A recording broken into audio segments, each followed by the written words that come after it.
Hello friends आम्भे माने बे city exam रे मेथ्रु आसुथिबा किछि सिलेक्टेड क्वेश्चन डिस्कशन करिवु जहाँकि आपण मानक पई बहुत इंपोर्टेंट। आपण माने जदि सिटी एग्जाम पई सीरियसली प्रिपेयर होचंती ताले वीडियो को प्रथम रु शेष पर्यंत देखंतु काहे कि ना ई टाइप रो क्वेश्चन ही आपनकर एग्जाम रे आसीबो।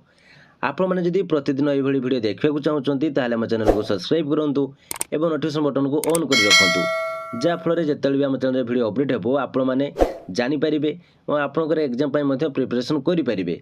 आपण जदि आमर स्पेशल क्लास रे जॉइन होया पई चाहउचंती ताहाले मध्ये आपण माने जॉइन हेई निजको कम समय भितर अधिक प्रिपरेशन करि परिबे। स्पेशल क्लास रे जॉइन होया पई चाहउतले दिएथिबा व्हाट्सएप नंबर रे जॉइन लेखि मेसेज करंतु। तबे चलंतु आजिरो फर्स्ट क्वेश्चन कोन रहिछि देखिबा। देखंतु फर्स्ट क्वेश्चन आपण मानक पई बहुत सिलेक्टेड क्वेश्चन एवं बहुत इंपोर्टेंट मध्ये तर आपण मानक फर्स्ट बुझे पई पड़िबो एठारे कोन कहउछि। देखंतु एठारे से कहिछि जदि a is to b is equal to 5 is to 3 हुए तेबे 5a plus 8b is to 6a minus 7b रो मूल्य केते। तो एठारे आपण माने देखंतु a is to b is equal to 5 is to 3 कहिछि माने a is equal to 5 b is equal to 3। तो एठारे आपण मानकु से पचारछि तो एठारे आपनको a जगह रे आपनकर a रो मान पकेबे b जगह रे आपण माने b रो मान पकेबे।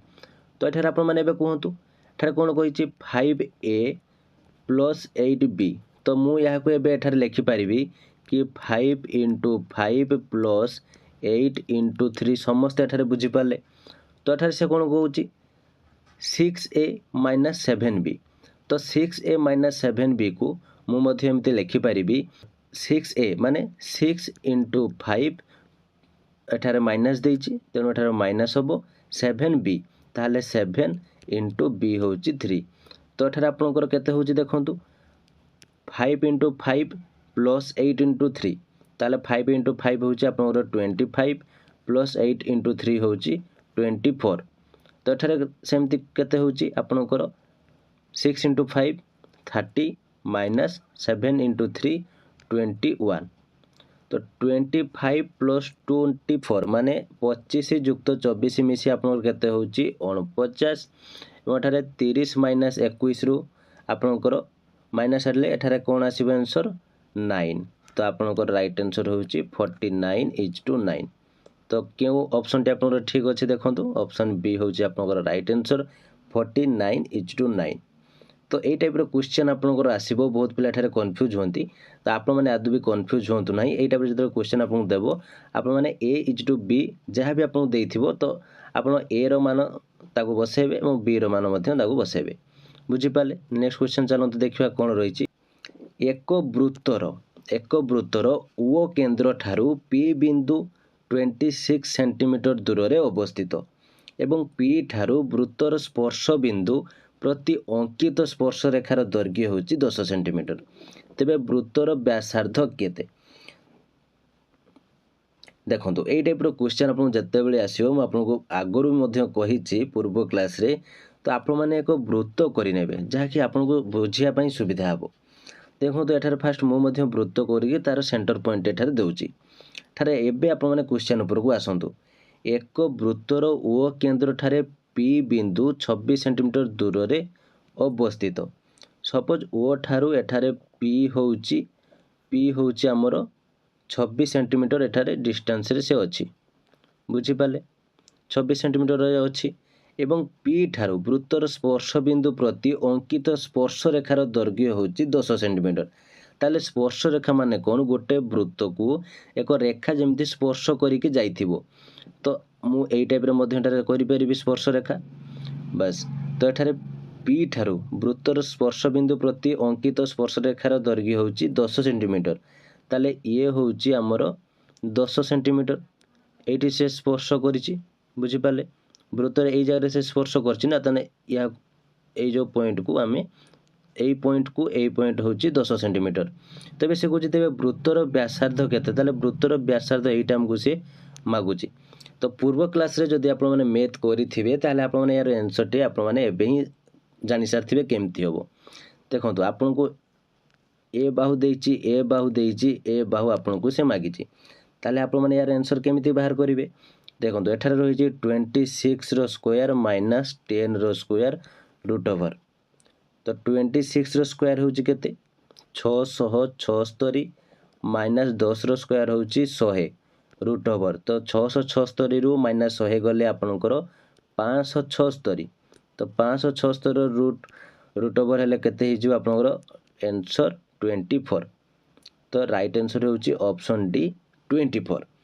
तबे चलो तो नेक्स्ट क्वेश्चन कोन रही देखिबा बृहत्तम संख्या जहाँ 245 और 1029 को विभाजित करे और प्रत्येक क्षेत्र में भागशेष 5 रुहे। देखंतु एई टाइप रो क्वेश्चन भी मध्य आपनको पई आसे ठरे आपण माने कोन कहिछि फास्ट बुझंतु से कहिछि बृहत्तम संख्या जहाँ 245 और 1029 को विभाजित करे और प्रत्येक क्षेत्र में भागशेष 5 रुहे।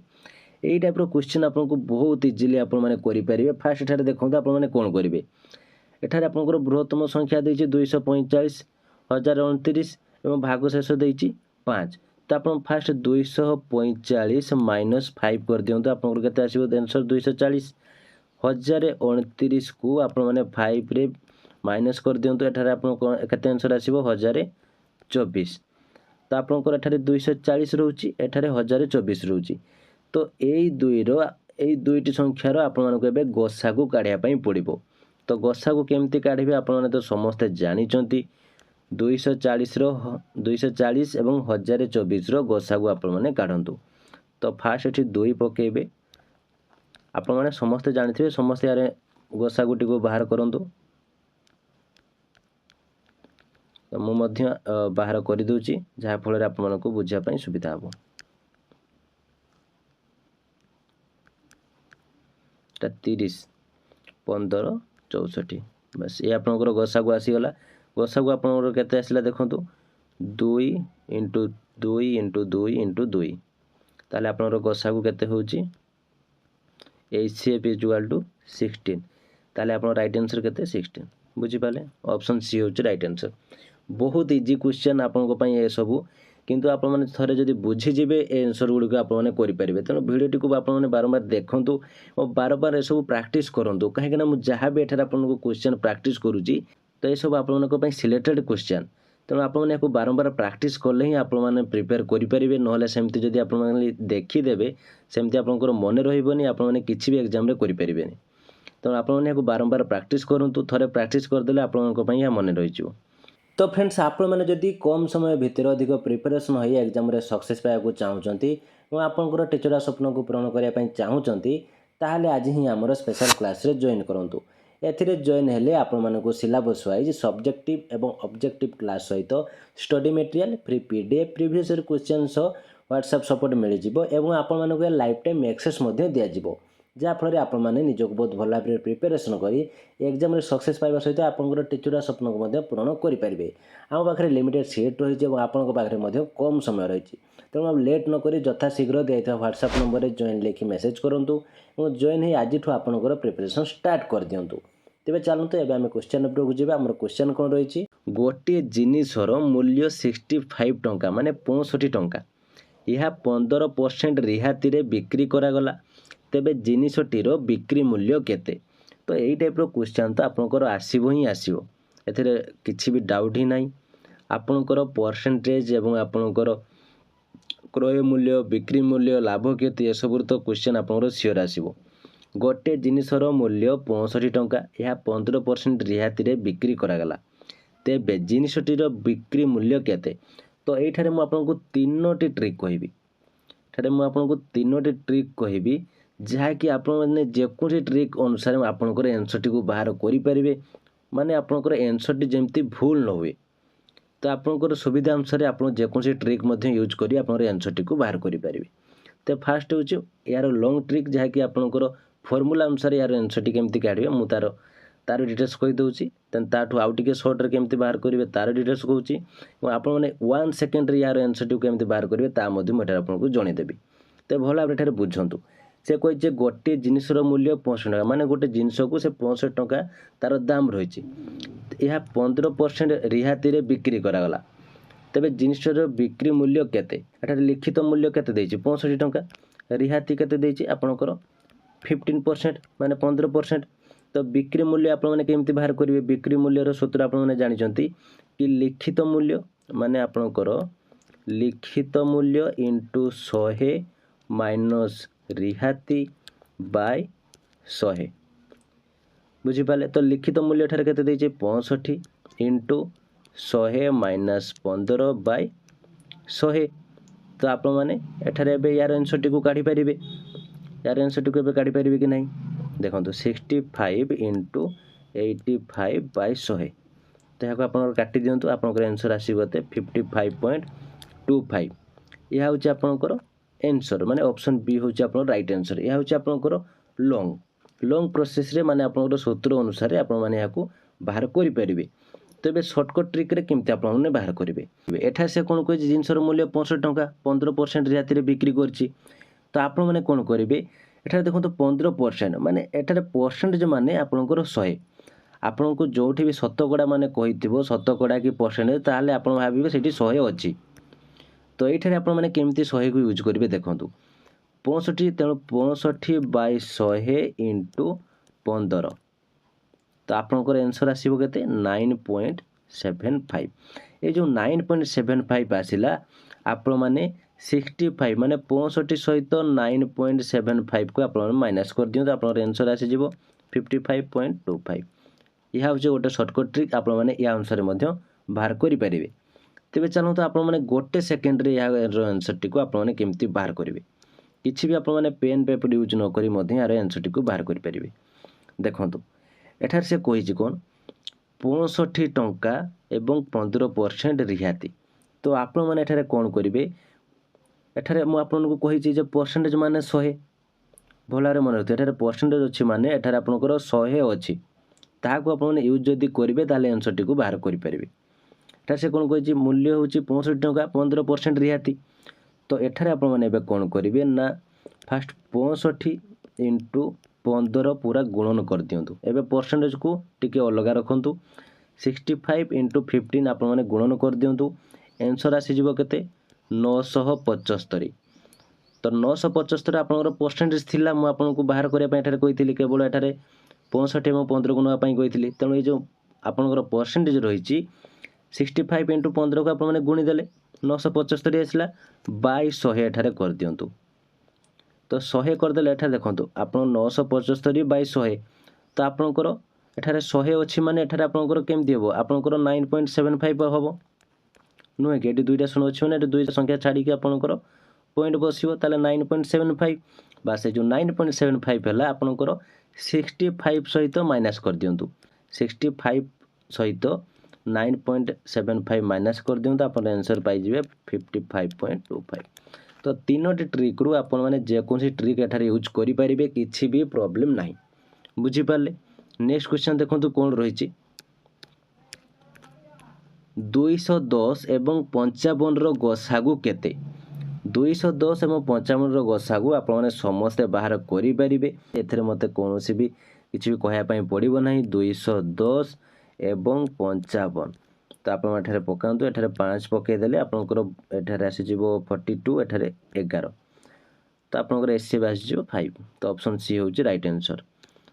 नेक्स्ट क्वेश्चन कौन अच्छी देखो निम्नलिखित मध्यरु केउंटी 3x माइनस 5 इक्वल टू 13 रो मूल निम्नलिखित मध्यरु केउंटी 3x माइनस 5 इक्वल टू 13 रो मूल आंसर को आप केमती बाहर करेंगे। तो एठारे से आपको कौन कही 3x माइनस 5 इक्वल टू 13 तो 3x इक्वल टू 13 प्लस 5 मुझे लिखिपारि एठारे माइनस 5 अच्छी एपट को आसिले प्लस 5 हो बुझीपारे। तेणु 3x इक्वल टू 13 प्लस 5 ताहले एबे आप माने 3x इक्वल टू 13 प्लस 5 मिसे दिंतु 18 हो तेणु x इक्वल टू 18 बाय 3। तो यहाँ को आप काटिदेले आपंकर 6 तो x इक्वल टू आपंकर 6 तो x इक्वल टू 6 हेले आप राइट आंसर होउची ऑप्शन सी 6 बुझीपारे। बहुत इजी अच्छी आप प्रैक्टिस करेंगे जदि ही बुझीपारे ना आप किसी भी बुझीपारे। तो चलते नेक्स्ट क्वेश्चन कौन रही ABCD सामंतरिक क्षेत्र में जदि कोण ABC इक्वल टू 70 डिग्री तेबे कोण C एवं D केते डिग्री। देखो सामंतरिक चित्र आप फास्ट एठारे अंकन करूँ तो मुझे अंकन करदे। तो आम यहाँ A B C D नाम नामित करदेलु। ଏବେ ସେ କ୍ୱେଶ୍ଚନରେ କ'ଣ କହିଛି ଆପଣମାନେ ବୁଝନ୍ତୁ, ଆପଣମାନେ କିନ୍ତୁ ଏହାର ଆନ୍ସରଟି ଆପଣମାନେ ଦେବେ। ମୁଁ ଆପଣଙ୍କୁ ବୁଝେଇ ଦେଉଛି, ଆନ୍ସରଟି ଆପଣମାନେ ମୋତେ କମେଣ୍ଟ ବକ୍ସରେ ଜଣାଇବେ। ୟାର ଆନ୍ସର ମୁଁ ଆପଣଙ୍କୁ ଏଥିରେ ଜଣାଇବିନି, ବଟ୍ ଆପଣମାନଙ୍କୁ ମୁଁ ଭଲ ଭାବରେ ବୁଝେଇ ଦେବି, ଯାହାଫଳରେ ଆପଣମାନେ ଏ ଆନ୍ସରଟିକୁ ବହୁତ ସହଜରେ ଦେଇପାରିବେ। ଦେଖନ୍ତୁ ଏଠାରେ ସେ କହିଛି ଏ ବି ସି ଡି ଏକ ସାମୁଦ୍ରିକ କ୍ଷେତ୍ରରେ ଯଦି କୋଣ ଏ ବି ସି ମାନେ କୋଣ ଏ ବି ସି ମାନେ ଆପଣଙ୍କୁ ଏଇ ବି କୋଣ ଆପଣଙ୍କୁ ଦେଉଛି, ବି କୋଣ କେତେ କହୁଛି ସେ 70 ଡିଗ୍ରୀ, ବୁଝିପାରିଲେ। ତେବେ କୋଣ ସି ଏବଂ ଡି କେତେ ଡିଗ୍ରୀ, ତେବେ ଏଇ ସି ଆଉ ଡି ଆପଣଙ୍କର କେତେ ଡିଗ୍ରୀ ସିଏ ମାଗୁଛି। ତ ଆପଣମାନଙ୍କୁ ଗୋଟେ କୋଣ ଠାରେ ଦିଆଯାଇଛି, ବି କୋଣ ଠାରେ ଆପଣଙ୍କୁ ଦିଆଯାଇଛି। ଭଲ ଭାବରେ ଦେଖନ୍ତୁ, କେବଳ ବି କୋଣ ହିଁ ଦିଆଯାଇଛି, ତ ସେ ଆପଣଙ୍କୁ ମାଗୁଛି ସି ଆଉ ଡି କେତେ। ତ ଫ୍ରେଣ୍ଡସ୍ ଆପଣମାନେ ସାମନ୍ତରିକ କ୍ଷେତ୍ର ହେଉଛି ଆପଣଙ୍କର ସମସ୍ତ କୋଣ ମିଶିକି ହେଉଛି ଆପଣଙ୍କର 360 ଡିଗ୍ରୀ, ବୁଝିପାରିଲେ। 360 ଡିଗ୍ରୀ ଏବଂ ଏକ ସାମନ୍ତରିକ ଚିତ୍ରର ବିପରୀତ ବାହୁମାନଙ୍କର ଦୈର୍ଘ୍ୟ ହେଉଛି ସମାନ ଏବଂ ସେମାନେ ସମାନ୍ତର, ବୁଝିପାରିଲେ। ଏବଂ ବିପରୀତ କୋଣମାନଙ୍କର ପରିମାଣ ମଧ୍ୟ ସମାନ। ଦେଖନ୍ତୁ ଏଇଠାରେ ଆପଣମାନେ ଭଲ ଭାବରେ ମନେ ରଖନ୍ତୁ, ଏକ ସାମନ୍ତରିକ ଚିତ୍ରର ବିପରୀତ ବାହୁମାନଙ୍କର ଦୈର୍ଘ୍ୟ ସମାନ, ସେମାନେ ସମାନ୍ତର, ବିପରୀତ କୋଣମାନଙ୍କର ପରିମାଣ ମଧ୍ୟ ସମାନ ଏବଂ କୋଣ ଦ୍ୱୟ ପରସ୍ପର ପରିପୂରକ। ପରିପୂରକ ମାନେ ଆପଣଙ୍କର କେତେ, ପରିପୂରକ ମାନେ ହେଉଛି 180 ଡିଗ୍ରୀ, ବୁଝିପାରିଲେ। ତେଣୁ ଆପଣଙ୍କର ଏଠାରେ ବି ଦେଇଛି 70 ଡିଗ୍ରୀ, ତେଣୁ ଆପଣଙ୍କର ଏଠାରେ ଡି କେତେ ହେବ, ଡି ମଧ୍ୟ ଆପଣଙ୍କର ଏଠାରେ 70 ଡିଗ୍ରୀ ହେବ। କାହିଁକି ନା ସାମନ୍ତରିକ ଚିତ୍ରରେ ବିପରୀତ ବାହୁମାନଙ୍କର ଦୈର୍ଘ୍ୟ ସମାନ ଏବଂ ସେମାନେ ସମାନ୍ତର ଓ କୋଣମାନଙ୍କର ପରିମାଣ ମଧ୍ୟ ସମାନ। କୋଣ ଦ୍ୱୟ ପରସ୍ପର ପରିପୂରକ, ପରିପୂରକ ମାନେ ଆପଣଙ୍କର 180 ଡିଗ୍ରୀ, ମାନେ ଦୁଇଟା କୋଣ ମିଶାଇକି ଆପଣଙ୍କର 180 ଡିଗ୍ରୀ ହେବ, ବୁଝିପାରିଲେ। ଏବେ ତ ଏଠାରେ ଆପଣଙ୍କର 70 ଦେଇଛି, ମାନେ ଏଠାରେ ଆପଣଙ୍କର ଏବେ କେତେ ହେବ ଜାଣିପାରୁଥିବେ, ଏବଂ ଏଠାରେ ଆପଣଙ୍କର 70 ଦେଇଛି ମାନେ ଏ କୋଣ ଆପଣଙ୍କର କେତେ ହେବ ଜାଣିପାରୁଥିବେ। ତେଣୁ ଏବେ ମୋର ଆନ୍ସରଟିକୁ ଆପଣମାନେ ଦେଇ ଦିଅନ୍ତୁ। ଏବିସିଡି ସାମୁଦ୍ରିକ କ୍ଷେତ୍ରରେ ଯଦି କୋଣ ଏବିସି = 70 ଡିଗ୍ରୀ, ତେବେ କୋଣ ସି ଏବଂ ଡି କେତେ ଡିଗ୍ରୀ ହେବ। ଅପସନ୍ କୋଡ଼ ଅଛି ଦେଖନ୍ତୁ, 90 ଡିଗ୍ରୀ ଏବଂ 100 ଡିଗ୍ରୀ, 80 ଡିଗ୍ରୀ ଏବଂ 100 ଡିଗ୍ରୀ, 110 ଡିଗ୍ରୀ ଏବଂ 70 ଡିଗ୍ରୀ, 65 ଡିଗ୍ରୀ ଏବଂ 115 ଡିଗ୍ରୀ। ତ ଏହାର ଆନ୍ସରଟିକୁ ଆପଣମାନେ ମୋତେ କମେଣ୍ଟ ବକ୍ସରେ ଜଣାନ୍ତୁ, ଏହାର ଆନ୍ସରଟି କ'ଣ ହେବ। ଯଦି ଆପଣମାନେ ଏ କ୍ୱେଶ୍ଚନଟିକୁ ବୁଝିପାରୁନାହାନ୍ତି ତାହେଲେ ମୋତେ ମଧ୍ୟ କମେଣ୍ଟ ବକ୍ସରେ ଜଣାଇ ପାରିବେ, ଯାହାଫଳରେ ନେକ୍ସଟ କ୍ଲାସ୍ ଯେତେବେଳେ ହେବ ଆପଣ ଯଦି ବୁଝିନାହାନ୍ତି ତାହେଲେ ତା'ର ଆନ୍ସରଟିକୁ ମଧ୍ୟ ମୁଁ ଆପଣଙ୍କୁ ଭଲ ଭାବରେ ବୁଝାଇଦେବି। କିନ୍ତୁ ଆପଣ ଯଦି ବୁଝିପାରୁଛନ୍ତି, ଆମର ଯାହା ବି ଏଠାରେ କ୍ଲାସ୍ ହେଉଛି, ଯଦି ଆପଣମାନେ ବୁଝିପାରୁଛନ୍ତି ତାହେଲେ ମୋତେ କମେଣ୍ଟ ବକ୍ସରେ ଜଣାନ୍ତୁ। ଆପଣମାନେ କମେଣ୍ଟ ବକ୍ସରେ ଜଣାଉନାହାନ୍ତି କାହିଁକିନା ଦେଖନ୍ତୁ, ଆମର ଏଇ ଯେଉଁ ଚ୍ୟାନେଲଟି ଯାହାକି ଷ୍ଟଡି ୱିଥ୍ ଜ୍ୟୋତି ସାର୍, ଏଇ ଯେଉଁ ଚ୍ୟାନେଲଟି କେବଳ ସିଟି ପିଲାମାନଙ୍କ ପାଇଁ ହିଁ ଓପନ୍ ହେଇଛି। ଏଥିରେ ସିଟି ଛଡ଼ା ଅନ୍ୟ କୌଣସି ଭିଡ଼ିଓ ଏଥିରେ ଅପଲୋଡ଼ ହେବ ନାହିଁ କି ଅନ୍ୟ କୌଣସି ପାଠ ମଧ୍ୟ ଏଠାରେ ପଢ଼ାଯିବ ନାହିଁ, କେବଳ ଆପଣମାନଙ୍କ ପାଇଁ। ଆପଣମାନେ ଭିଡ଼ିଓ ଦେଖୁଛନ୍ତି କିନ୍ତୁ ଆପଣମାନେ ସବସ୍କ୍ରାଇବ୍ କରୁନାହାନ୍ତି, କାହିଁକିନା ଯଦି ସବସ୍କ୍ରାଇବ୍ କରିବେନି ଆପଣଙ୍କର ଏକ୍ଜାମ୍ ପାଇଁ ବହୁତ କମ୍ ଟାଇମ୍ ଅଛି। ଆପଣମାନେ କେମିତି ଜାଣିବେ, ଆପଣମାନେ କେମିତି ଆପଣଙ୍କର ପ୍ରାକ୍ଟିସ୍ କରିବେ। ତ ଆମେ ପ୍ରତିଦିନ ଭିଡ଼ିଓ ଅପଲୋଡ଼ କରୁଛୁ, ତେଣୁ ଆପଣମାନେ ଯଦି ସବସ୍କ୍ରାଇବ୍ କରି ରଖିବେ ତାହେଲେ ଆପଣ ଯେତେବେଳେ ଭିଡ଼ିଓ ଅପଲୋଡ଼ ହେବ ଆପଣମାନେ ଜାଣିପାରିବେ।